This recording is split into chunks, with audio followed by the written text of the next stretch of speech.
Guys, আবার একটা নতুন ভিডিও নিয়ে এসেছি। তো তোমরা কেমন আছো? আশা করছি খুব ভালো আছো। আমি মোটামুটি ভালো আছি। তো আজকের ভিডিওটা যেই দিন বড়মশাই ডিউটিতে চলে যায় সেই দিনকের।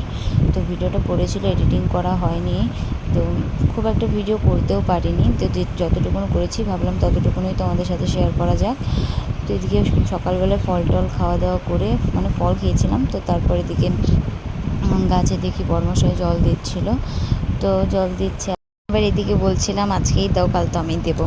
তো তারপরে এখানে আমি আবার স্নান টান করে এসেছি। তো সকাল সকালে স্নান করে নিয়ে এসেছিলাম।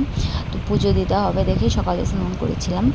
তো ওর জন্য এদিকে দেখতে পাচ্ছ পুজো টুজো দিয়ে নিয়েছিলাম।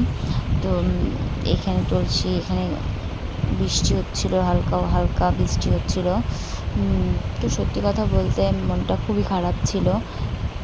তারপরে এদিকে দেখি বড়মশাই আবার গাড়ি বের করছে। ও যাওয়ার আগে ওর নিজের গাড়িটাকে যত্ন করে ধুয়ে পরিষ্কার করে তারপরে রেখে যায়। তো ওটাই ওর জন্য ধুয়ে দিচ্ছিল। আমি বললাম তোমার ধুতে হবে না, আমি ধুয়ে দিচ্ছি। তো বউ বললো যে না, আমি ধুচ্ছি, তোমাকে ধুতে হবে না। তো তারপর ও স্নান টান করে এসেছে। স্নান টান করে এসে এখন ব্যাগটা গোছাচ্ছিলাম। তো অনেক জামা কাপড় নিয়েছিল। তো এবার হচ্ছে ও কিছু জামা কাপড় রেখে যাবে, ওর জন্য একটু ভালোভাবে দেখেই ব্যাগ প্যাকিং করছিল। আসলে ব্যাগটা এত ভারী হয়েছিল, আমি শুধু ভাবছিলাম এত ভারী ব্যাগও নিয়ে যাবে কী করে। তো তারপর এদিকে খাওয়া দাওয়া করছে। তো খাওয়া দাওয়া আজকে মাছ রান্না হয়েছিল। তো তারপর খাওয়া দাওয়া কমপ্লিট করে একটু রেস্ট নিয়ে তারপর ওই রেডি হচ্ছে। তো 4টার দিকে ও বেরোবে বাড়ির থেকে। তো ওর জন্য আর কি আগের থেকে রেডি হয়ে নিচ্ছে।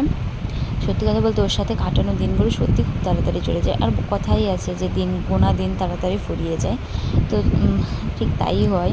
সত্যি কথা বলতে আর ভিডিও খুব ভালোভাবে তো করতে পারিনি। ও চলে গেল, সত্যি খুব খুব খুব খারাপ লাগছিল। ওর জন্য ভিডিও ঠিক মতো করতেও পারিনি। আর ভিডিও আমি পোস্টও করছি অনেক দিন পরেই, মোটামুটি যখন অনেক দিন পরেই ভিডিওটা এডিট করে তারপর পোস্ট করলাম। তো সত্যি কথা, ওই যাওয়ার পর ওর জামা কাপড়গুলো যখন আমি গুছিয়ে রাখছি, মানুষটা চলে গেছে ঠিকই, কিন্তু ওর স্মৃতির জামা কাপড়গুলো রেখেই গেছে।